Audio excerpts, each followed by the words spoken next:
Hello दोस्तों, today we will learn about determinant. यह twelfth का वह इम्पोर्टेंट चैप्टर है जो जिससे क्वेश्चन बोर्ड में भी पूछे जाते हैं, जेई मेंस में भी पूछे जाते हैं, जेई एडवांस में भी पूछे जाते हैं। तो ये वीडियो उन दोस्तों के लिए है, उन विद्यार्थियों के लिए है जो या तो बोर्ड लेवल की तैयारी कर रहे हैं, या मेंस लेवल की तैयारी कर रहे हैं, या एडवांस लेवल की तैयारी कर रहे हैं। अब जाहिर सी बात है, जो बोर्ड करेंगे वो सिर्फ बोर्ड करेंगे, जो मेंस करेंगे उनको मेंस और बोर्ड दोनों करना पड़ेगा, और एडवांस वाले के लिए तो बोर्ड मेंस एडवांस सब क्लियर करना पड़ता है। तो कुल मिलाकर ये कहें कि ये ट्वेल्थ के लिए बहुत इम्पोर्टेंट चैप्टर है, इसको अपन लर्न करेंगे। डिटरमिनेंट होता क्या है? तो डिटरमिनेंट कॉम्पैक्ट वैल्यू होता है। डिटरमिनेंट शॉर्टकट जो रिप्रेजेंट करने के लिए एक शॉर्टकट फॉर्म होता है। आफ्टर दैट इसमें ऑर्डर्ड होते हैं, 1 into 1, 2 into 2, 3 into 3, 4 into 4। किसी भी कम वैल्यू को कम्पैक्ट करके दिखाया जाता है उसका रेशियो। जैसे 1 into 1 का मतलब यहाँ पे 1 into 1 का डिटरमिनेंट होता है जिसमें एक रो होता है और एक कॉलम होता है, एक रो होता है और एक कॉलम होता है। 2 into 2 में देखिए, आप लोग को पता होगा कि हॉरिजेंटल एक्सिस को, हॉरिजेंटल लाइन को रो बोलते हैं, हॉरिजेंटल लाइन को रो बोलते हैं, और वर्टिकल लाइन को कॉलम बोलते हैं। हॉरिजेंटल लाइन को रो बोलते हैं और वर्टिकल लाइन को कॉमन बोलते हैं, कॉलम।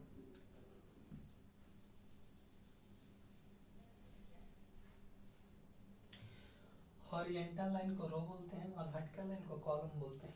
तो इधर से इधर एक रो और इधर से इधर एक कॉलम। 1 into 1 के ऑर्डर पेयर में एक रो होता है और एक कॉलम होता है। डिटरमिनेंट 2 into 2 को, जिसमें दो रो होते हैं, और रो नंबर 1 और रो नंबर 2, और दो कॉलम होते हैं, एक C1 और C2, इस तरह से। उसी प्रकार ऑर्डर 3 into 3 में करेंगे तो रो की संख्या 3 हो जाएगी और कॉलम की संख्या भी 3 हो जाएगी।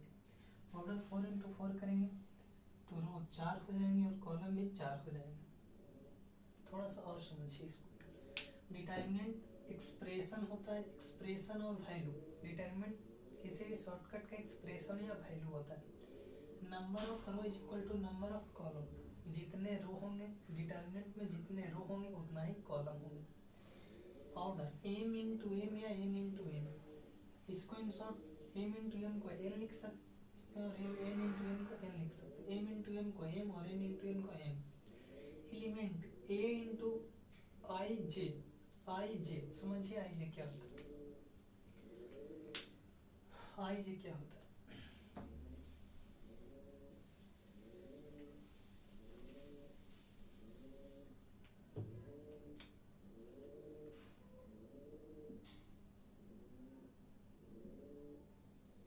aij मतलब i जो होता है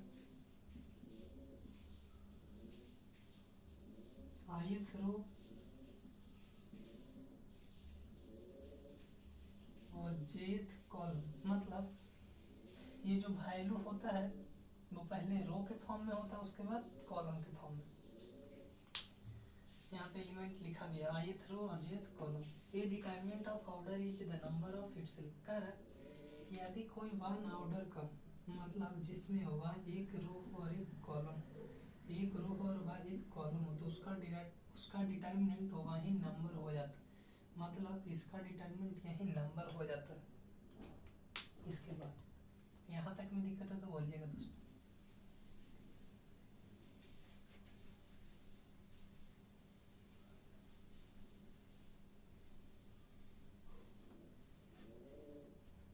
इसके बाद का टॉपिक चलते हैं। यहाँ तक हो गया। इसके बाद आता है, जैसे जो पढ़ते हैं हम लोग 11th 12th में 2 into 2 का डिटरमिनेंट पढ़ते हैं, तो 2 into 2 का किस तरह से लिखेंगे। जैसे आपका कॉलम 1 कॉलम 2 R1 और R2। ये row number 1, row number 2, column number 1, column number 2। और जितने भी डिटर्मिनेंट होते हैं उसको ए से सूचित किया जाता है। तो यहाँ से लिखेंगे, ए से लिखेंगे कि A11, A11 मतलब ए का रो नंबर 1 और कॉलम नंबर भी 1। पहले रो लिखा जाता है तो यहाँ पे भी A01 और कॉलम नंबर 2 A12। सेकेंड, पहले रो लिखा जाता है तो ये 2 और कॉलम नंबर 1 A2 और column number 2 A11 A12 A21 A22। यहाँ तक में कोई दिक्कत है? इस तरह से डिटरमिनेंट को कंपैक्ट किया जाता है। यहाँ तक में दिक्कत है? इसमें पूछेगा number of element, number of element पूछेगा तो 1 2 3 और 4। Number of element 4, number of element पूछेगा तो 4। अब आते हैं, अब देखो आपको बता दिया गया है कि जो डिटर्मिनेंट होते हैं उसमें number of row is equal to number of column होते हैं। मतलब जितना रो होगा उतना ही कॉलम। देखिए, एक रो 2 रो तो 1 कॉलम और 2 कॉलम। यहाँ तक में दिक्कत है? दिक्कत है तो बोलिएगा। इसके बाद चलते हैं ऑर्डर नंबर 3x3 में। जैसे आते हैं ऑर्डर नंबर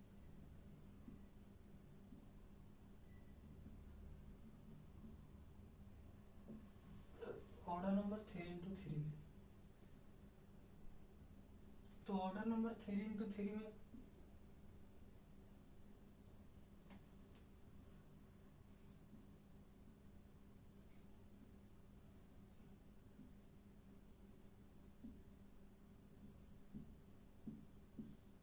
C3, इसका रो कैसे लिखेंगे? रो और कॉलम, इसके एलिमेंट को कैसे दर्शाएंगे? तो देखिए, पहले रो लिखते हैं उसके बाद कॉलम। तो A11 row number 1 column number 1, A12 row number 1 column number 2, A13 row number 1 column number 3। कोई दिक्कत है तो बोलिएगा। सेकेंड में A21 A22 A23, similarly A31 A32 और A33। कोई समस्या परेशानी दोस्तों? समस्या रहेगा बोलिएगा। यहाँ तक में दिक्कत है? अब इसमें देखिए कुछ टर्म्स जैसे 1 1 2 2 और 3 3 आ रहे हैं।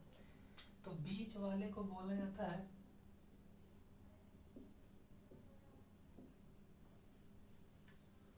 इसको बोला जाता है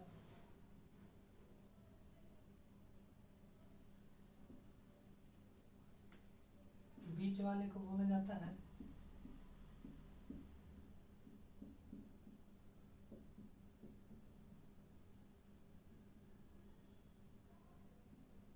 बीच वाले को प्रिंसिपल डायगोनल बोला जाता है। बीच वाले को प्रिंसिपल डायगोनल बोला जाता है।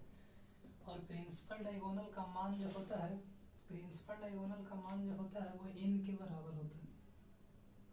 जैसे टर्म्स n इंटू एन है, 3 इंटू 3 है। जैसे इस टर्म्स को लिख दिया मैंने n इंटू एन, तो ये अकेले n हो जाता है, ये अकेले n हो जाता है।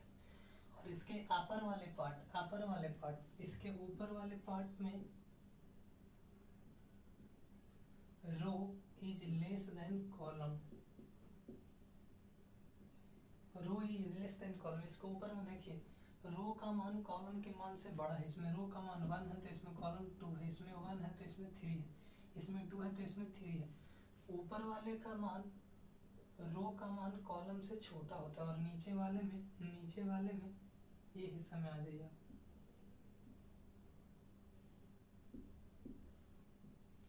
ये वाले पार्ट में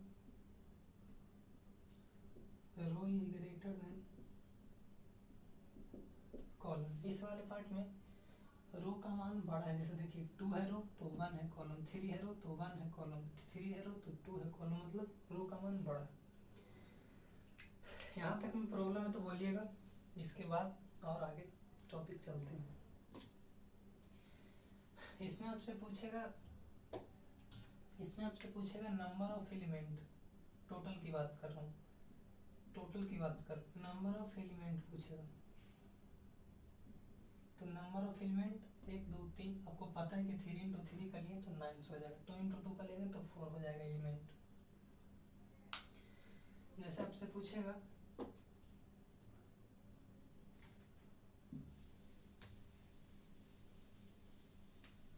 अब 4 इंटू 4 का लेते हैं,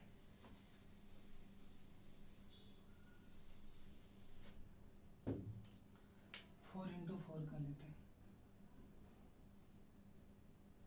C1 C2 C3 C4 R1 R2 R3 R4। यहाँ से क्या आ जाएगा, A11 A12 A13 A14 A21 A22 A23 A24 A31 A32 A34 sorry ये 33 और ये 34 A41 A42 A43 और ये 44। अब इसमें देखिएगा तो डायगोनल यही वाला हो जाएगा, बीच वाले पार्ट,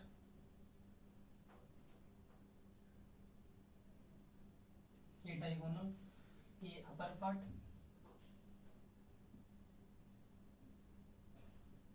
और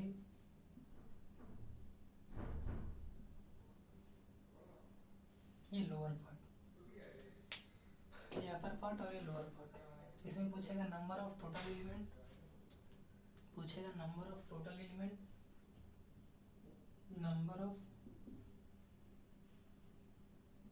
एलिमेंट या टोटल एलिमेंट, तो ये 4 इंटू 4 का डिटर्मिनेंट होते हैं, यहाँ पे 4 इंटू 4 16 हो जाएगा। काउंट भी कर सकते हैं, 1 2 3 4 1 2 3 4 1 2 3 4 1 2 3 4 4 इंटू 4 16। पूछेगा नंबर ऑफ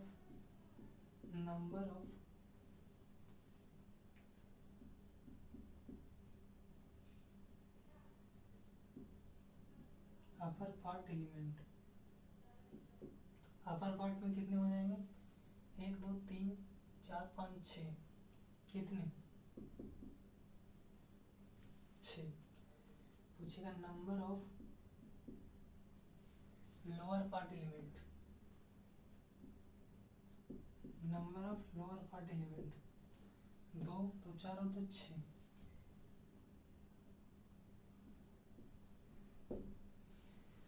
यहाँ तक में दिक्कत है दोस्त, यहाँ तक में दिक्कत है तो बोलिएगा। अब इसका एक फार्मूला भी होता है एलिमेंट निकालने का, जैसे बहुत बड़ा दे दिया आपसे कहेगा एलिमेंट की नंबर निकालो,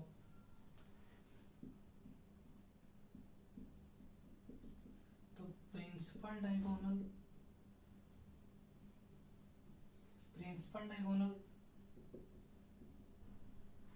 यदि n इंटू n रहे तो principal diagonal equal to n हो जाएगा। नंबर ऑफ प्रिंसिपल डायगोनल 1 है, 2 इंटू 2 रहे तो उसमें कितने प्रिंसिपल डायगोनल हो गए 2, और 1 इंटू 1 रहे तो प्रिंसिपल डायगोनल 1, 3 इंटू 3 है तो प्रिंसिपल डायगोनल 3। तो जितना नंबर्स होते हैं, जितने डिटरमिनेंट्स टर्म होते हैं उतने ही उसका डायगोनल पार्ट्स होते हैं। अब आप लोग खुद बताइए कि जब ये n हो जाएगा और ये टोटल पार्ट n स्क्वायर है, n इंटू n मतलब n square, n into n मतलब n स्क्वायर, ये टोटल पार्ट n स्क्वायर है और n खुद हो गया है, और ये n में से आधा a और आधा a,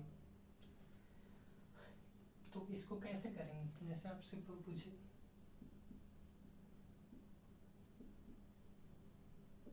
अपर पार्ट का कहेगा तो टोटल होता है n स्क्वायर, और n स्क्वायर में से n तो यही हो गया तो माइनस n, और इस सिर्फ ऊपर वाले का निकालें और नीचे वाले का टोटल मिलाएंगे तो 2 टाइम्स होएगा, और आधा कर देंगे, जैसे कि टोटल मिला के n बच रहा है और आधा करेंगे तो n/2, तो n स्क्वायर माइनस n/2, चूँकि दोनों बराबर बराबर है तो 2 बराबर भाग में बांट देंगे, एन तो ये खुद ले लिया और बचा पार्ट 2 टाइम्स। उसी प्रकार का आएगा लोअर पार्ट, तो लोअर पार्ट भी वही हो जाएगा N square minus N upon 2। यहाँ दिक्कत है, आप चाहें तो फार्मूला से भी निकाल सकते हैं डायगोनल्स। जैसे देखिए 4 इंटू 4 है तो प्रिंसिपल डायगोनल तो 4 ही हो जाएगा। अपर पार्ट एन स्क्वायर मतलब 4 का स्क्वायर 16 माइनस एन मतलब 4 अपॉन 2, 16 माइनस 4 करिएगा 12/2 इक्वल टू 6। लोअर पार्ट करिएगा तो एन स्क्वायर तो 4 4 16 माइनस 2 सॉरी 4 अपॉन 2। इस तरह काउंट कर सकते हैं। यहाँ तक में दिक्कत है तो बोलिएगा दोस्तों, यहाँ तक में प्रॉब्लम है तो बोलिएगा, यहाँ तक में दिक्कत है तो बोलिएगा। इसके बाद फिर आगे चलते हैं।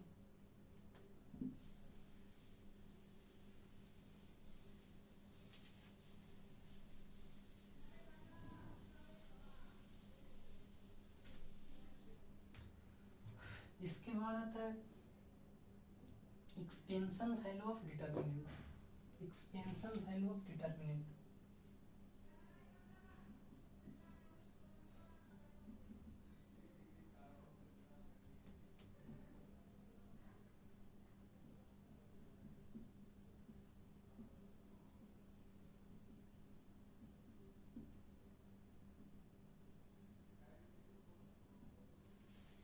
एक्सपेंशन वैल्यू ऑफ डिटरमिनेंट, इसको थोड़ा सा गौर से देखिएगा।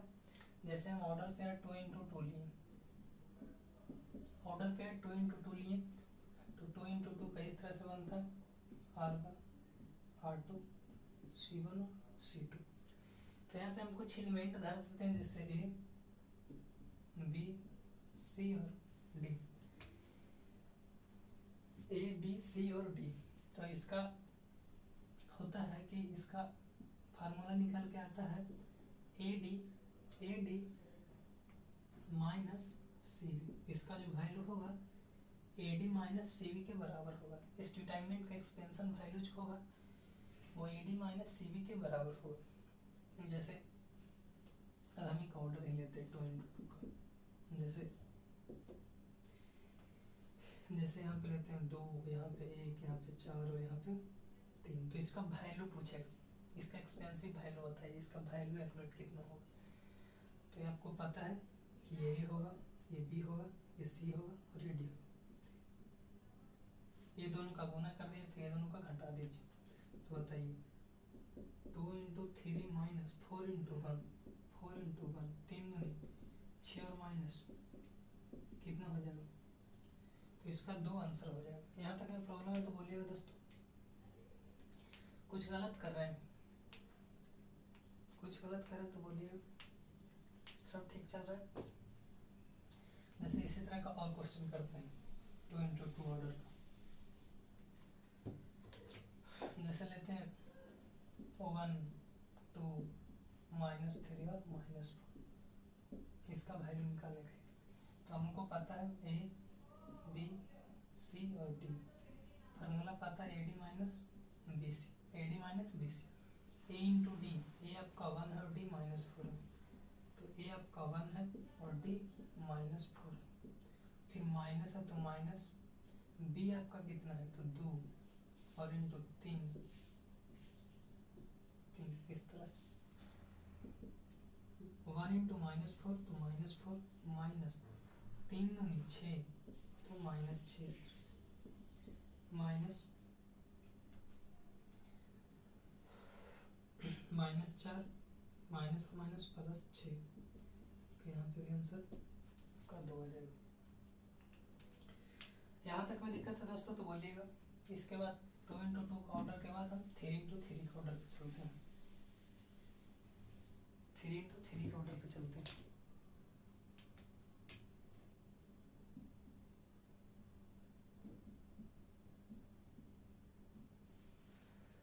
तो 3 इंटू 3 के ऑर्डर में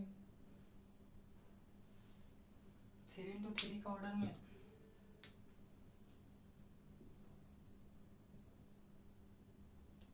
इस तरह से मान लीजिए।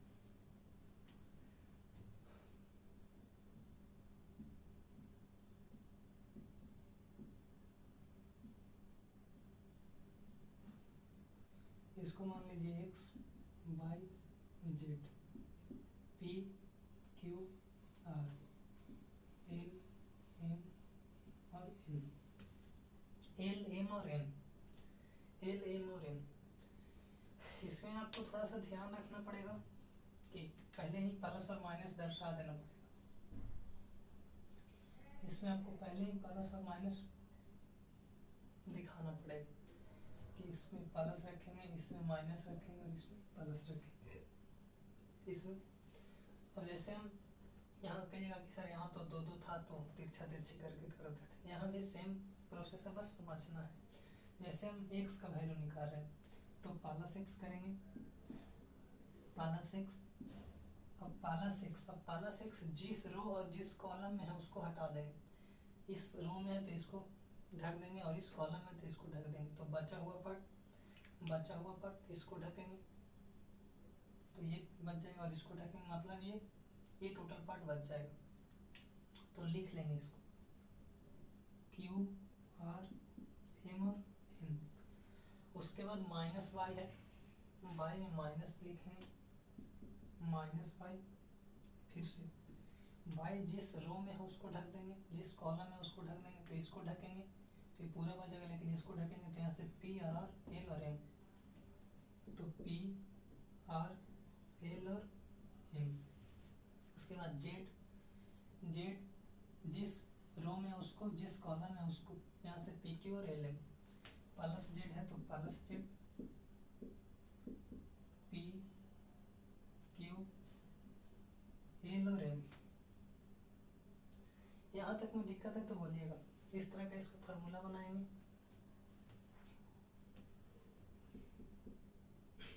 प्लस एक्स को एक्स लिख सकते हैं, एक्स इंटू, अब दो टर्म्स वाले तो याद है कि दो ऑर्डर वाले कैसे करते हैं, AC माइनस सॉरी ABCD,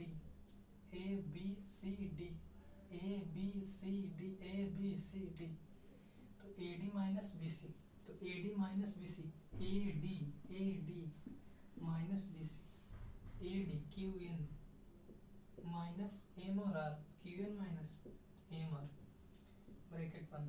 उसके बाद माइनस वाई है तो माइनस वाई, फिर से यहाँ AD माइनस BC, तो PM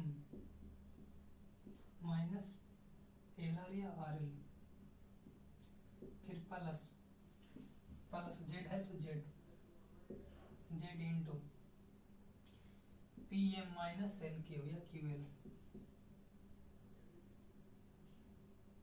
तो ये आपका 3 टर्म्स का फार्मूला निकल के आ गया। यहाँ तक में किसी को प्रॉब्लम है तो बोलिएगा दोस्त। अब इस पर हम एक क्वेश्चन बनाते हैं, 3 टर्म्स वाले क्वेश्चन बनाते हैं, ठीक।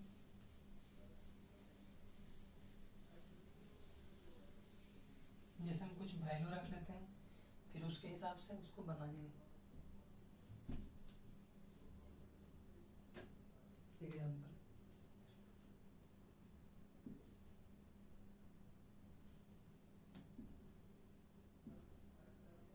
1 3 4, 1 3 4, -1 2 और 1, -1 2 और 1,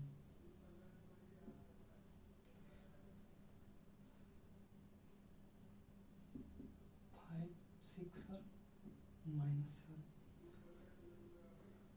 5 6 और -7।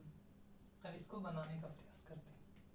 तो पहले यहाँ पे दर्शा दीजिएगा कि यहाँ पे प्लस होता है, यहाँ पे माइनस, यहाँ पे प्लस। तो पहले +1 से निकालते हैं, तो लिखेंगे +1 और यहाँ पे ये रो और ये कॉलम हटा देंगे तो बचेगा इतना 2 1 6 -7, 2 1 6 और -7, -3 वाले में ये और ये ढक जाएगा तो -1 1 5 और -1 1 1 5 और माइनस, फिर +4 वाले में सब छोटा कर देते हैं ना, नहीं तो नीचे लिख देते हैं। +4 वाले में इस रो को और इस कॉलम को तो -1 और 2, 5 और 6। अब बनाएंगे इसको। अब +1 को 1 लिख देते हैं इंटू AD माइनस BC, तो AD 7 दूनी 14, तो -14 -6 इंटू 1 तो 6 -3 इंटू 7 -1 -7 -1 तो 7 और -5 इंटू -1 तो -5। यहाँ पे +4 इंटू AD 6 -1 तो -6 और -5 दूना 10 तो -।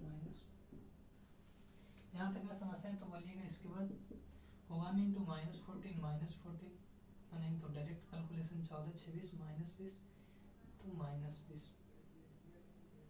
फिर यहाँ -3 इंटू 7 + 5 हो जाएगा, माइनस इंटू माइनस प्लस, और 7 5 12 3 36, तो लिख देते हैं -36 प्लस 10 और 6 16 -16 64 माइनस में आएगा -64।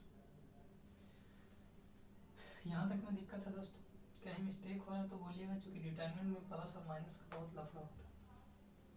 प्लस और माइनस बहुत लफड़ा होता है। कहीं एक बार फिर से चेक कर लेते हैं ना। -14 -6 14 6 20 -20 -3 इंटू 7 और 5 12 7। अच्छा देखो 7 5 12 3 36, तो यहाँ पे 36 10 6 16 16 6 64 -64। तो यहाँ पे 6 और 4 10 6 3 9 9 2 11 और 120 आ रहा है।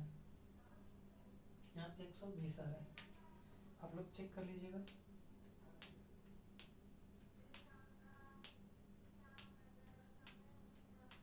कहीं गलत तो नहीं हुआ है।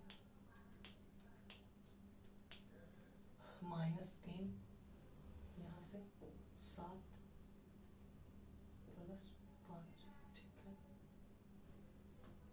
चलिए थैंक यू दोस्तों, आज के लिए इतना ही। अपन नेक्स्ट क्लास में बातें करेंगे।